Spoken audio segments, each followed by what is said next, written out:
Welcome to a new year of Philosophy versus Improv. We're starting off 2022, or rather wrapping up 2021, with one of your favorite partially examined life guests, Philosophy Bro, aka Tommy Maranges. I think we're really hitting our stride now, and I hope that you can show a little love to PVI, either by leaving a nice rating and review on the Philosophy versus Improv Apple Podcast page, or share this episode on your social media. You can follow us on Facebook, Twitter, and Instagram. And finally, put your money where your mouth is. Go to philosophyimprov.com/support, and you'll get ad-free versions of these episodes with our post-game talk, which Tommy sticks around for this time. Thanks so much for listening. We're excited for the new year.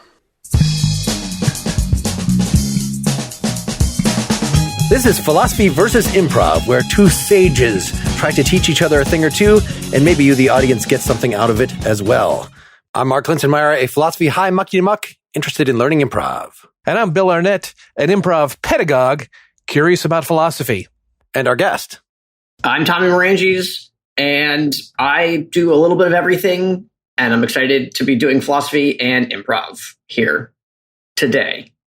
Yes, you fit in neither category, but I think we're going to have a lot of guests in the future that fit in neither category. We're opening that door? Well, I don't know. Tommy was a familiar figure for me. So he had blogged as Philosophy Bro for a number of years, and as part of that was on the Partially Examined Life as a guest. And then that's right. I was very surprised to find that you were actually connected. I had gotten into this improv comedy thing, was listening to Hello from the Magic Tavern.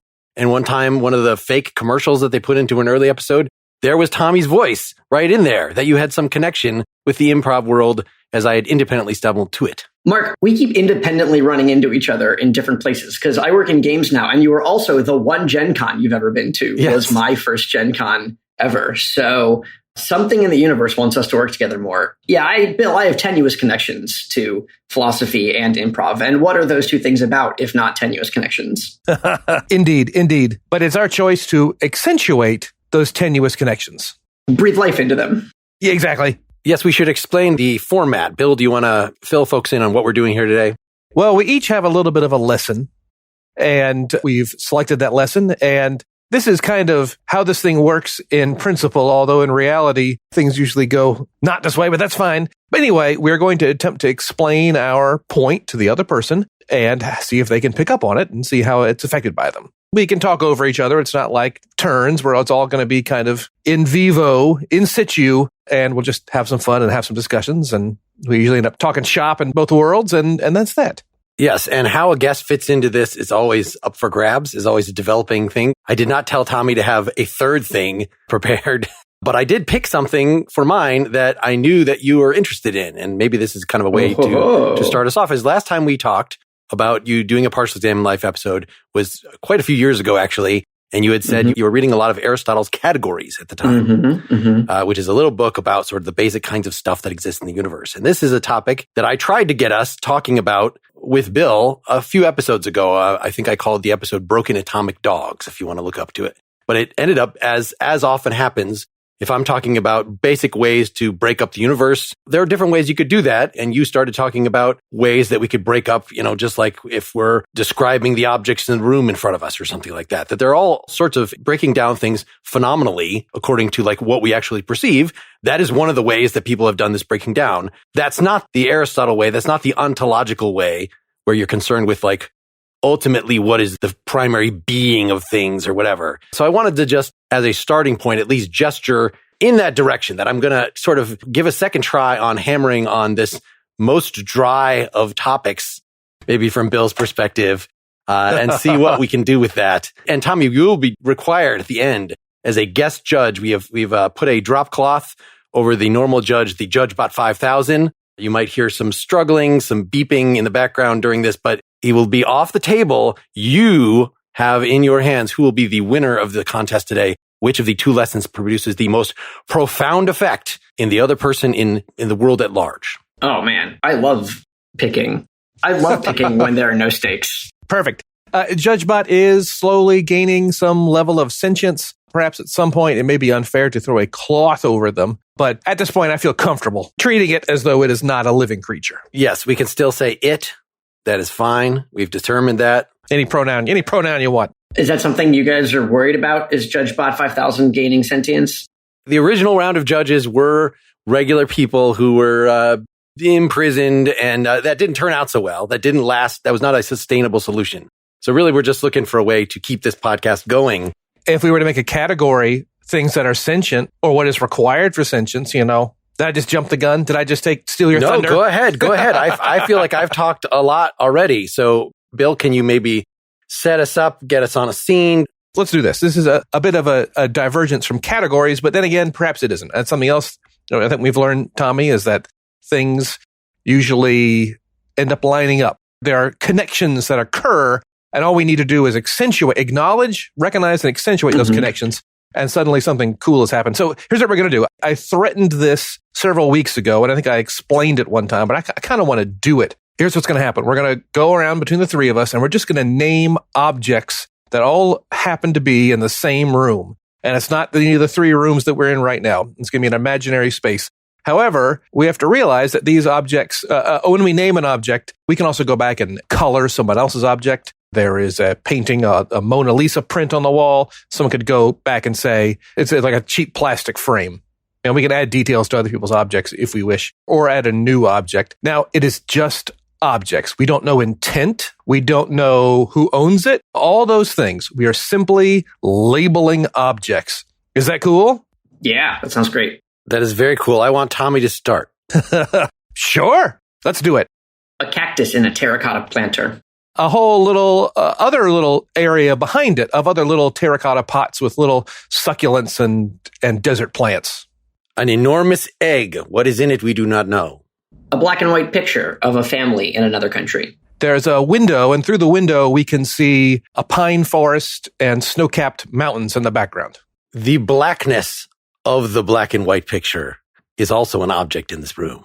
An easel facing the window with a canvas on it. There is a wooden table with a stack of unopened mail. The possibilities of what could be in that mail also count as an object in the room. A small child in one corner. Oh, boy. Through an opening into an area that appears to be a kitchen, it is just littered with dirty dishes and granola bar wrappers and empty juice boxes.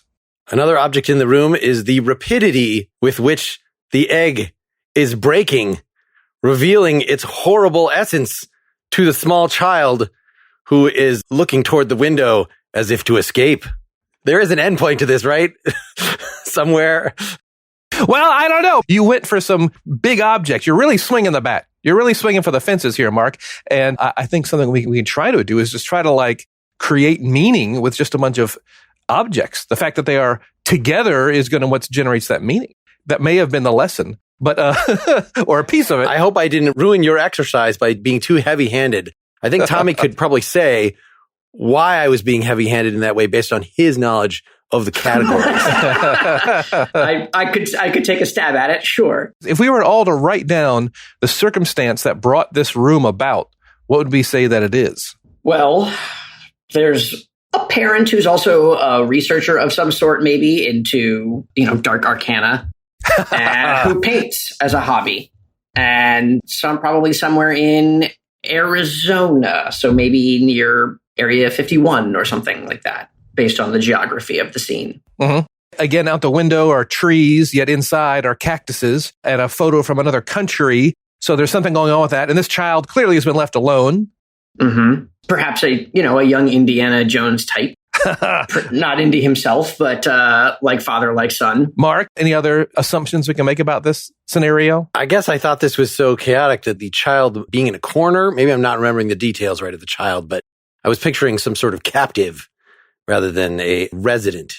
Okay. If we want to go to that dark place. Anything else? Anything else we can infer? The researcher is very consumed with their research and their hobbies and doesn't have time to clean up juice boxes or mail. Sure. Or they've been gone somewhere. Perhaps wherever they stole that egg from was some dinosaur or evil that has transmogrifized into the egg. Mm-hmm. Mm-hmm. Perhaps the egg is the parent. And these aren't humans. We assume they're humans, but that's just our own humocentrism. Humocentrism, that's a word. But look at that. Just a bunch of just random objects, but their proximity to one another, there's meaning there. Should we try another one real fast, or do we want to be philosophical? Yeah, I want to push Tommy a little bit to answer. Do you think I was breaking Bill's thing by naming all these things that are not things. Yeah, so this is the categories, right? This is the idea. The question of like, when we say thing, what is it exactly that we're referring to? What is the basic unit of reality, if there can be said to be one? And there are lots of ways we talk about reality, and we say the sun rises, even though the sun doesn't move. Our planet rotates. And so ordinary language is maybe not a good guide to what the fundamental unit of reality is. But if Aristotle is right, then there are these different sort of irreducible relationships, like when a thing is or where.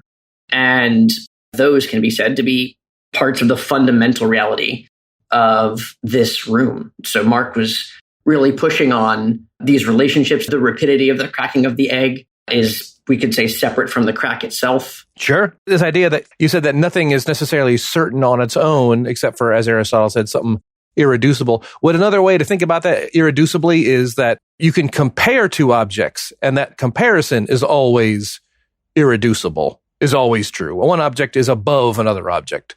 One object is closer to the center of the earth than another object. Yes, that is one of the categories, is relationality, which is not even so much pointing at like, this thing is to the left of this thing. What is the to the left of? That's the relation that's in there. That's one way of thinking about it. But I think it's more exactly what you were saying, the fact that there is a difference in magnitude between two things, like that sort of difference in the abstract is a thing. And I think as we did that, Mark, your objects were certainly, in my mind, made them apart from the other objects, was that difference in magnitude. Yeah, let's do another thing, and I'll try not to be a dick about it this time, since my point has already been made. I enjoyed what you did, and I would like to do a standard improv scene at some point today, but I wanted to start with this kind of exercise. And this is something that occurs in improv classes from time to time, and we can talk about why at the end of the show. Mark, get us going. We'll blaze through this rapid fire. A small model of the Millennium Falcon. A flag that is framed and mounted on a wall. A high school diploma. Some whiskers that have been brushed off of a counter that are just scattered on the ground. A collection of sand timers. A giant pile of dirty laundry. A dead rat. The laundry is sorted into whites and colors, but they are both dirty piles. A really nice computer with the liquid cooling and the lighting system.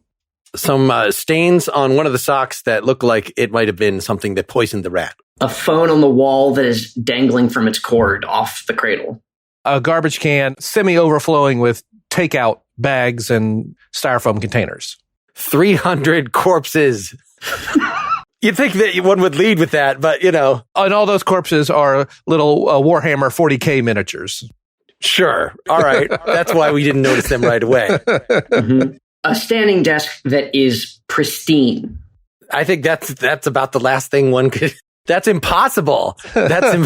My mind is blown. All those other things were just petty, but the fact that there was a standing desk that was not messy, that hasn't been touched, that has not been utilized, that tells us a lot about the occupant of this space. What kind of person is this, do we think? A gamer. One of us. One of the three of us, quite possibly in another parallel world. I would want to look a little closer at that desk. Is it actually pristine, or is it merely empty, as if a wargaming player has gotten frustrated? I don't know how freaking that wargame works, and has knocked all the pieces on the ground, leaving it pristine. There's a method to this room's madness. It's not total chaos like a tornado or a person who can't take care of themselves lives here. It's someone who has made sort of minimum viable choices to sort the laundry, hang a model, paint these miniatures, and they're not concerned with anything beyond what do I need to achieve basic function.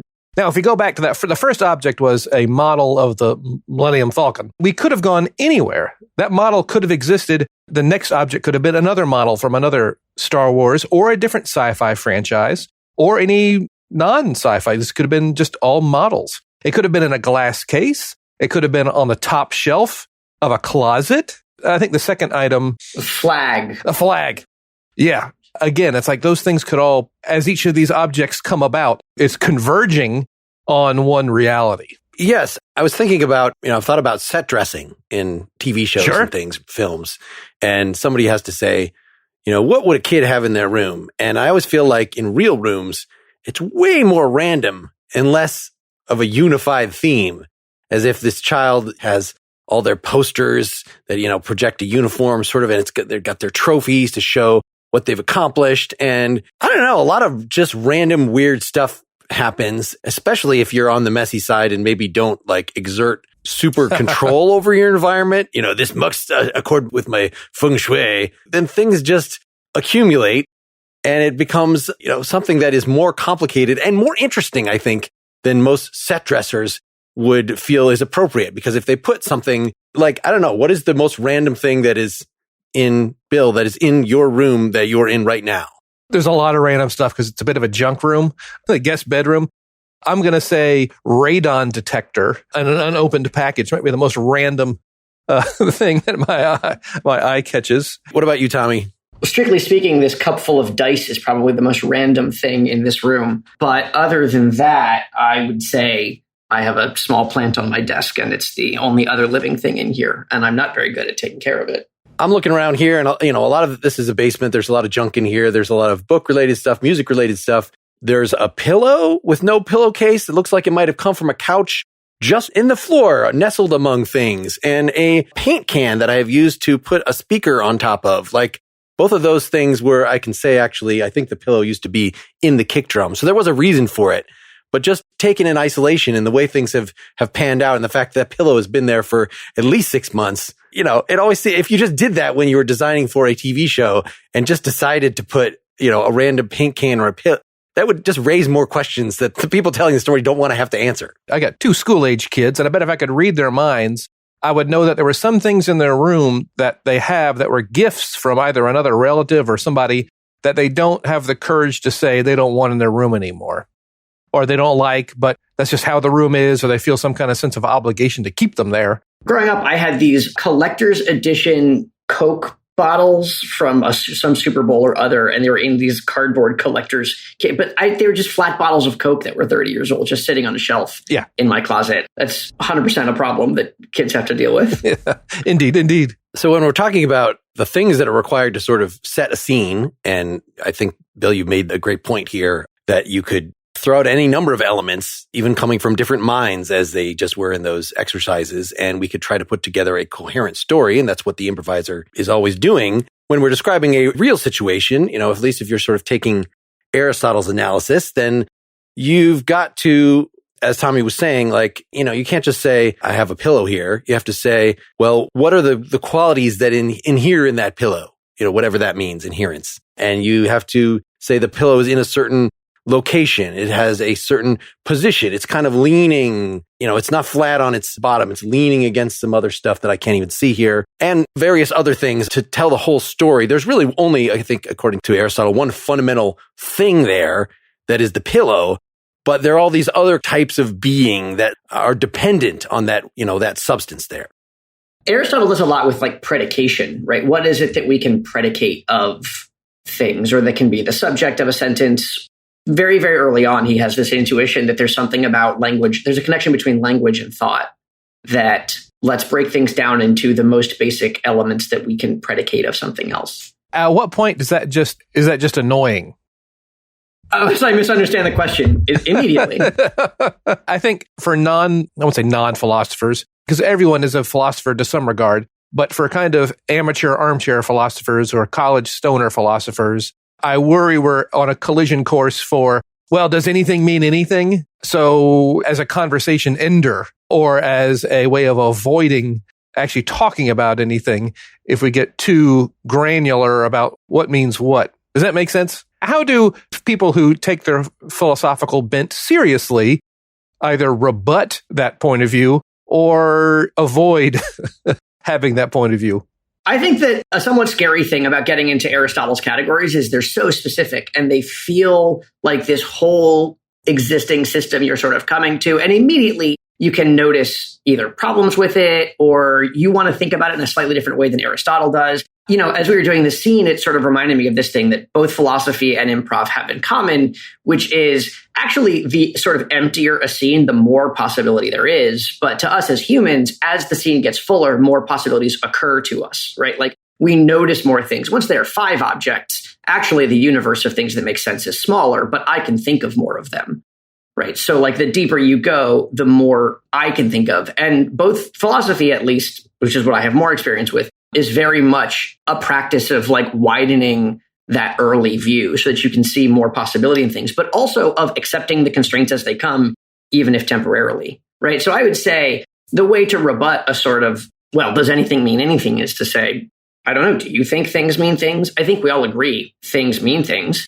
And here's what Aristotle was doing. And maybe we can talk later about like whether that was right or wrong. But once we understand this, in the same way, it's like, look, this is the scene we're doing right now. And later we can go back and say, like, was this scene right or wrong? Or were there mistakes or better choices we could have made? But sticking with the fundamental constraints that Aristotle is giving us, the old analogy of the humanities joining a conversation that's been going for a long time and people are entering and leaving the room. Same, but an improv scene, I guess. So, Tommy, thank you for our episode title, Things Mean Things. That is golden. Mm-hmm. And yeah, like you said, once you start thinking about sort of what are the fundamental ways of breaking things down, you might disagree with him that as soon as I opened that can of worms in the first exercise we did, Bill, I started not just talking about the black that is in the black and white painting, that's one of those properties. And in fact, he makes the distinction between the particular black that is in that particular painting and the general black that the particular black is an instance of.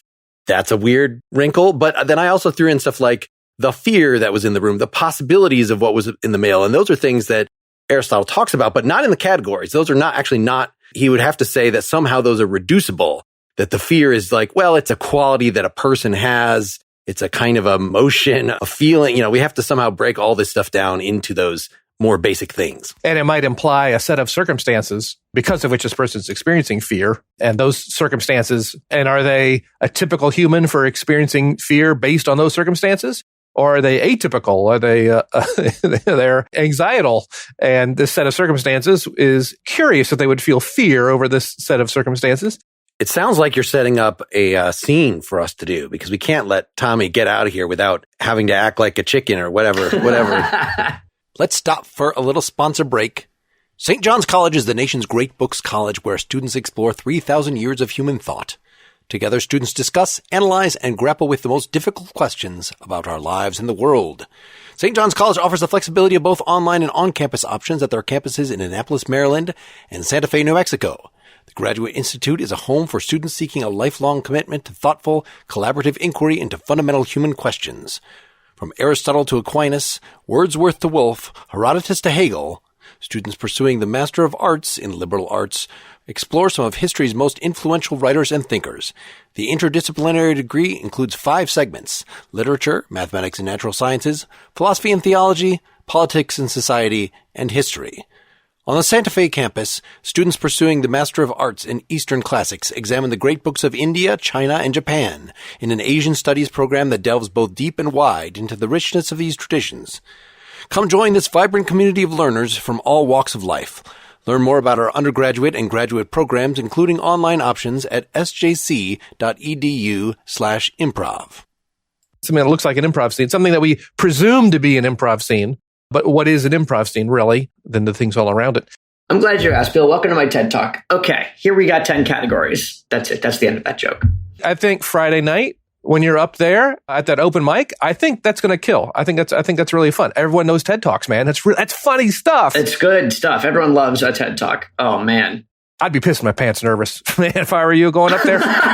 With that, what do you got? Oh, I've got a tight 5 that's only one TED Talk. It's going to go great. Well, I mean, there's comedians who can turn whole jokes into Barry. That was a good joke, right? Can we be supportive? Yeah, you keep going on your little TED Talk skit up there, Barry. You're killing. Okay, all right. I'm gonna keep doing the. I'm nervous because here's the thing: my father's gonna be here, and I don't know. I really want to impress him. That's important to me. Sure. Hey, journey of 1,000 miles starts at one step. You were the funniest guy growing up. You're the funniest guy in our circle of friends. And there's no reason why a bunch of people at the Chuckle Warehouse won't think you're hilarious too, okay? Thanks, guys. It means a lot to me. Do you have something in there, that kind of relates directly to him? I always think that's if you have somebody in the audience you want to impress, maybe you throw in a joke that's just like really aimed at him, like maybe even about him, that you could put him in your TED Talk or something. I don't know. Oh, boy. His name is Ned. Is there anything there? Ned Talk? Welcome to my... That's pandering, guys. That's a little heavy, Barry. It's a little heavy. I mean, the relationship you've had with your father has been strained, and maybe it'd be best to just not include him. Don't give him the satisfaction of knowing that he still has some sway in your life, unless you want to give him that satisfaction. I don't know. I'm presuming the relationship, but No, Jim, I always appreciate your input. I really value what you have to say. I think I'm going to do the joke about the nuns. It feels more familiar to me. And the TED Talk, I can sort of narrow down. I don't need to talk about. Catholics are a safe target. Let's just be perfectly frank. Catholics are a safe target unless you're in Boston or Poland or Mexico City. Go for it, man. Go for it. Go for it. It's great. It seems like a lot of TED Talks include the anecdotes like that within them, that you could be like, okay, yeah, I'm here to talk about the categories and, whoa, take a look at the categories on her, and then you tell the nun story, that kind of, you like that? Do you want to do the jokes? I should let you do the comedy. You're the funny one. You asked for our input. I mean, I give us a little more of it. Let us see what you had in mind. Okay. Well, two nuns walk into a bar. Love it already. Great. And they go up to the bar and they order drinks. And the bartender says, "Are you allowed to drink? You're nuns." And they look at each other and they say, "Oh man, hang on, I'm blanking. Oh no." Is there something about like the fact that the nun is like N-O-N-E and that there's nothingness and that so he's really addressing the nothingness, something like that? I thought that was part of the initial plan with the nun joke. Look, it's fine. Look, you've got hours of material. You're going to be fine. You're really nervous about this. Is it because of your dad?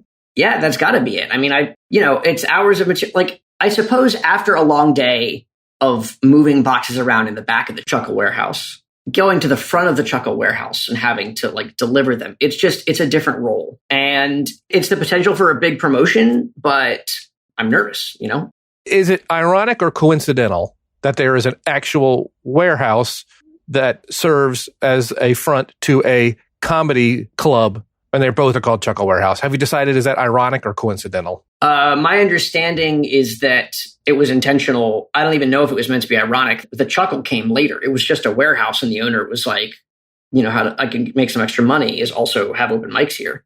Yeah. He's really sharp. He's a really sharp guy. Now there's a guy there that I wish that would have been a good dad for me to have. Well, I mean, we don't get to pick our fathers. I mean, it's a strange setup that they have here that it seems like all the comedians that perform at the Chuckle Warehouse have to start out in the loading bays and stuff, like putting in your dues, I think they call it. It seems like a really odd setup. When are you guys going to get on stage? I mean, you've been so supportive and you have such good, you guys always help me out so much. You can do what I do.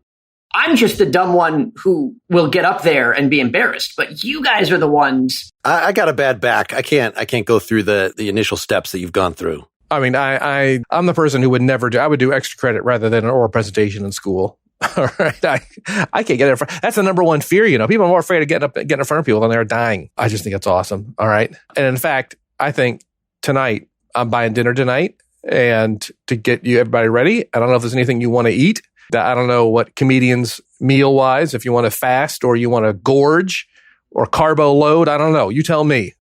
Yeah, that's tough because you don't want to be hangry up there, but you also don't want to be sleepy. But also, it's like if there was a middle amount that I could eat, but there isn't. And that's a real challenge. I'll tell you what, we'll get like some Indian or Middle Eastern, just kind of plates, and you just pick off what you want rather than meals. Is that cool? Barry, what do you want? What are you thinking? Yeah, that sounds great. Small plates. I love that. Small plates? Boom. Sharing size. Barry, yeah, you just got to show your dad that you are well-fed, successful, that you've achieved some sort of good life out of pursuing this. Are we worried that his father will think he's having a non-nutritious life that will guilt him about, I walked out on my young wife and child, and now look at him, he's unhealthy? Is that an honest concern? I come from landed aristocracy. That's the most important thing to wealthy families is all right. The appearance of physical health. I think the only reason that he's coming tonight after not seeing you for so long, just based on what we've been talking about, is that he feels like even though he's had what he thinks is a happy and good life, that he can't be called happy, he can't die happy until, he can say that his progeny, at least is going on. There's always those problems with your reputation right up until the moment and even after you're dead. So I think really whatever impression you think will either, if you want to make him happy or just make him really worried about this, you should do it. Let's stop wasting our time on this person. They are of no consequence. And all this pressure you feel is not real. It is a product of your brain. And what is real are the 50 to 75 people with a 2-drink minimum. That's real. Okay. What's real is you're in the feature slot. Yeah, you're right, Jim. I've earned this. I've worked hard. If he's there, he's there. If he ain't, he ain't. Yeah. Screw that guy. It always helps to picture your audience as if their underwear is a separate entity. And, so your audience is twice as big and they're naked. Okay, see, now I'm back. I was there. Jim had me really excited, but now I'm back to, so you're saying I should picture whoever's in the audience naked? Don't listen to that. That's ridiculous. He's kind of marrying two tropes about picturing people in their underwear or picturing them naked. Why would you ever take our advice about how to conduct yourself on stage? I mean, that's like literally, this guy's back is horrible. He can't get on stage, his back is so bad. Because you guys are going to come watch, right? Totally. I'm paying. I'm going to pay. Are you saying that you want me to picture you naked? Is that what this is about? Well, Barry, say I want you to picture me naked. That's because I'm already picturing you naked. And I think we just need to just make gross. Make this happen and be done with it. Gross. No. This is just worrying too much about this. Let's just go get this out of our systems. Yeah, wow. I appreciate that, I guess. But let's just focus on my dad, shall we? No, we're not going to focus on. That's the whole point. We're not focusing on your father. We're focusing on your act, which is killer. We're focusing on who's going to be in the audience. Could be some fellas, could be some ladies, and we're going to focus on you killing it. All right. And I'm going to focus on me ordering share portions from restaurants that typically offer share portions. I'm thinking Mediterranean and or Indian. So who am I calling? Mediterranean, I guess. We'll get some hummus. We'll get some falafel. We'll get some of that, a big plate of shawarma. How are we feeling? Is that good? Yeah, that's great. Because it's mostly Orthodox in the Mediterranean, right? Like, if I'm going to be making fun of Catholics, I would feel bad eating their food. Catholic food? I'm not sure what Catholic food would be, but we'll do that. I think it's people in one sense. I think it's the absence of fish on Fridays. The absence. Hey, steer clear from those jokes. I'm going to say that right now. Keep your regular material. So I shouldn't make fun of Catholics. Man. That Catholics have a particular food. I'm saying that it's people. It's steer clear. Cuisine jokes are tough. That's tough to land. What if I got a bunch of chefs in the audience? I forgot to check the convention roster to see what's the big crowd in town. I think it's plumbing and plumbing accessories. Plumbers are all at the Dave Matthews Band concert tonight. That's right. They're not going to be here. You're not going to have to worry about that. Yay! We'll end right there. Hey! Plumbers love Dave Matthews, as we all know. Well, not bad, everybody.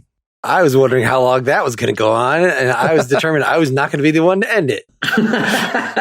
No worries. I thought it was enjoyable.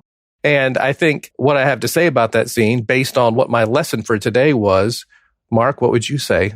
I need to be careful what I say because I don't want the cat out of the bag, but... Yeah, I'm trying to connect this to the earlier exercise, and it just seemed like what has already been said about the improv, the world that we're created being set out by a number of perhaps semi-random objects, as if they were topics yelled from the crowd. But it can't be something that general that you had in mind. Is it? Do you want to guess, Tommy, what his lesson is? I don't think it's the objects or the things that the crowd yelled out. Like, each of us is sort of implicitly creating an object when we say something new, and that is what sort of starts to shape the scene, right? So we started with a TED Talk and an open mic and a dad, and then the question is like, what else is in the room here? Not just like, okay, these are the three things in the room, but like, how can we move forward, right? Each new thing is not only a contribution to the room that's come, but the room after.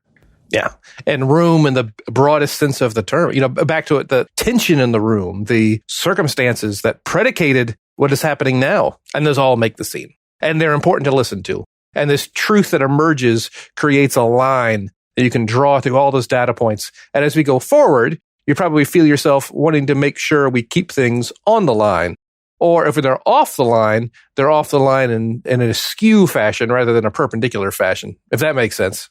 Yes. And what was maybe confusing about the just objects in a room thing is that anybody can take it in a different direction or even a random sort of external direction at any time. That there was nothing about my saying there was a giant egg or 300 corpses or whatever that was suggested. In fact, you saved me with a 300 corpses thing, which was my attempt to derail. Seriously, what was that? This room was totally different than you thought. It's actually 40 miles long and has a battlefield on it or something. And you said, oh, no, those are Warhammer, and took it right back. because you were correctly saying that whatever the elements that are out there, we should be building on those. So that scene was a little like, I was wondering, like, we've thrown out this thing with the father that really should culminate in something, like the father walks in, but it just kind of, something we fought over a little and then dropped it more or less. One of the big, I won't say unanswered, but I would say unspoken debates in the improv world is, when I make those dead bodies Warhammer miniatures, am I helping the scene or hurting the scene?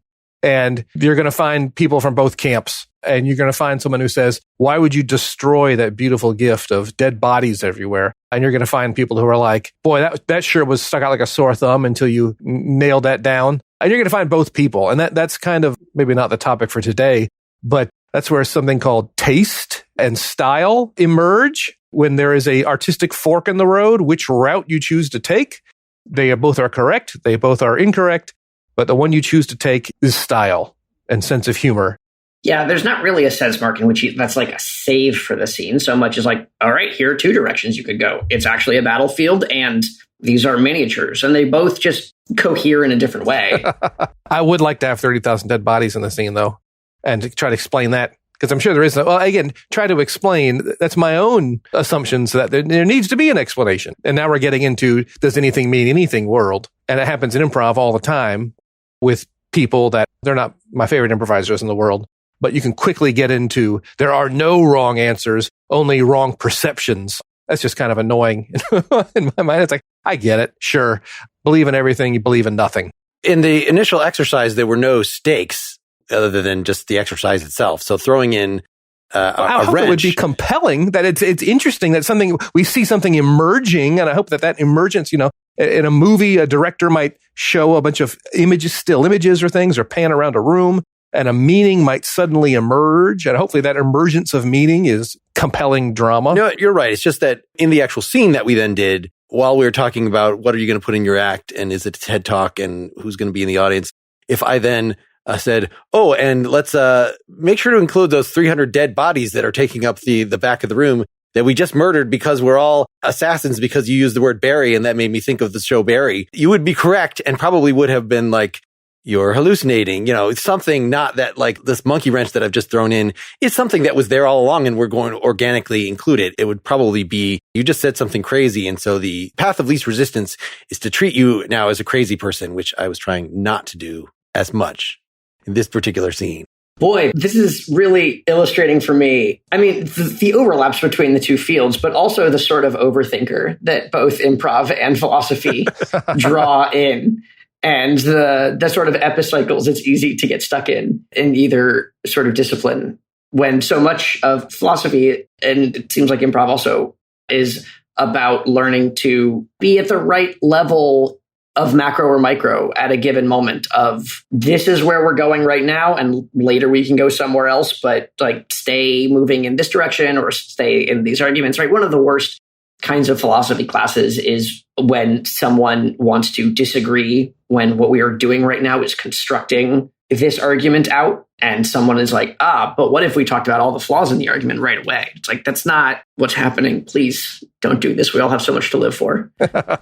Can I ask you, comparably, Bill, I felt like you were really set toward the end of that scene on talking about the menu and where we're going to order from, which just seemed to me like, this is a dramatic dead end. This is not going to be funny. And so I was struggling with that, but that was sort of can you say a little about that dynamic? Were you doing that because of the struggles against that, or what was your thought there? Do you guys have any guesses why I was doing that? And again, it's a style choice. I'm not going to say it's a right or a wrong choice, or a universally right or universally wrong choice, but it's definitely a style choice.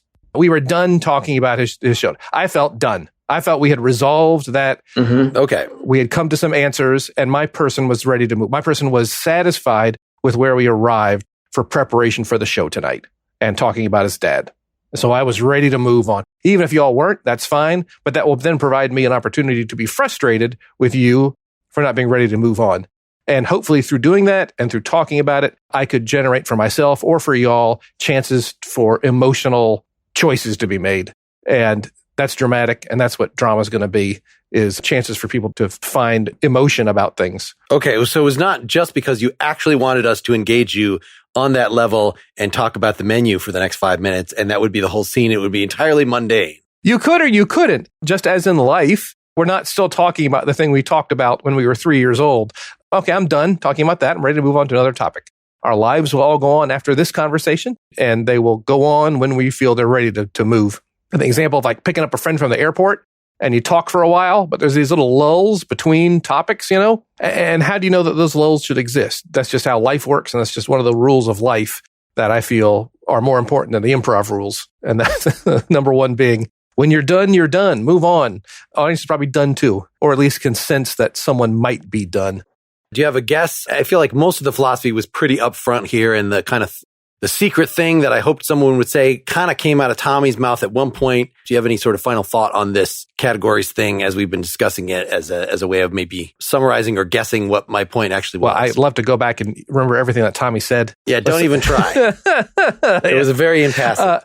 Something that struck me was the idea of widening our view, and that may not have been it, but certainly categorizing things, what means what, reducibleness, and this idea that some things we presume are irreducible are actually reducible and are actually predicated on other things.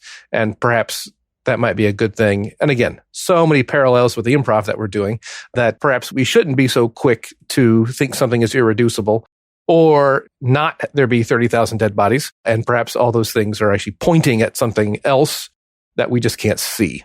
So I think that's great. I think that's a great lesson to have gotten out of this. And that very much goes with the various things in a room. Can we reduce them to a theme? Can we actually make a coherent picture out of this? That is itself is in storytelling a form of reduction to something that's simple enough for the viewers to actually get, as opposed to, as I was saying, the real hodgepodge of stuff in your room that actually you could, film yourself for probably an hour and a half wandering around your room telling the stories of the individual things. Maybe 8 hours, maybe 10 hours. This would be a terrible movie.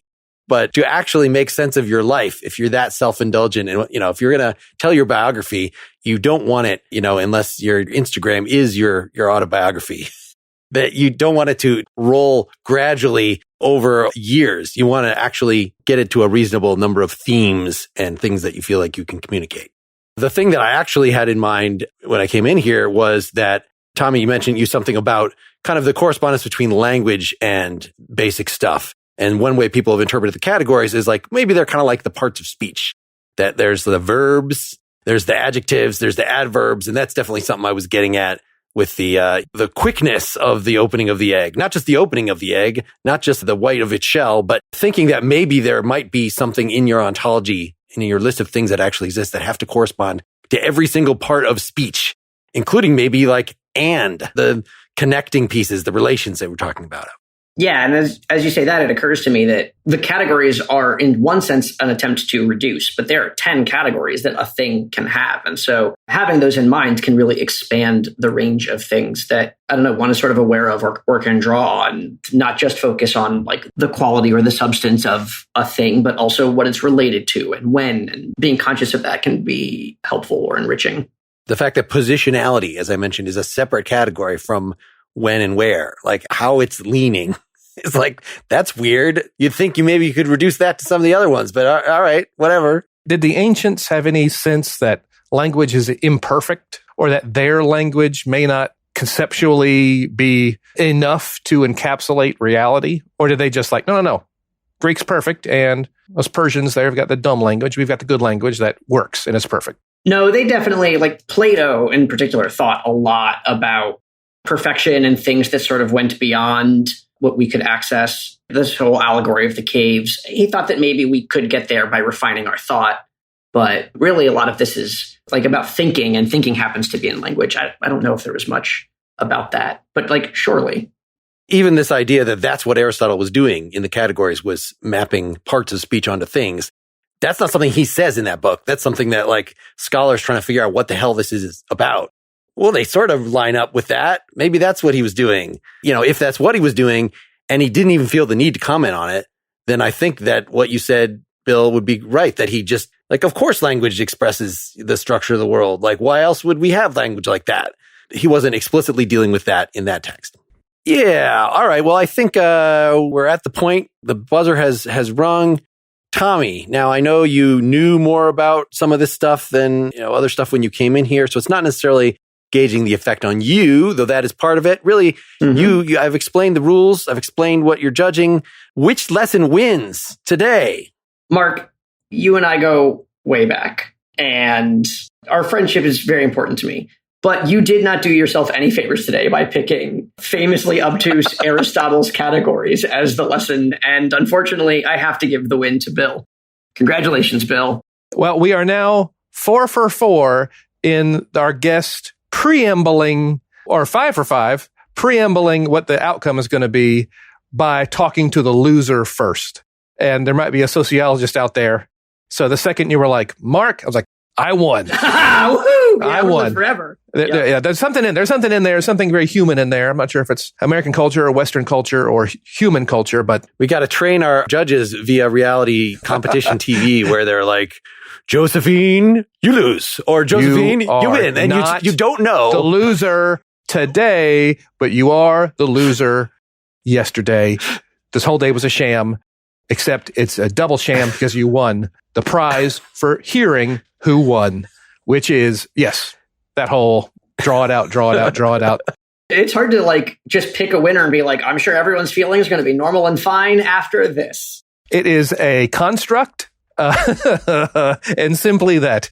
I'm not going to say there's not going to be any self-harm after this episode based on your judgment, but you're entitled to your opinion, and thank you for coming on and joining us and making this an enriching time. Wonderful meeting you, Tommy. Wonderful meeting you. Yeah, it was great to meet you too, Bill. Thank you for having me. It was this was lovely. Well, Bill and Tommy, I learned a lot from you today. And I learned a lot from the both of y'all. And see. There you go.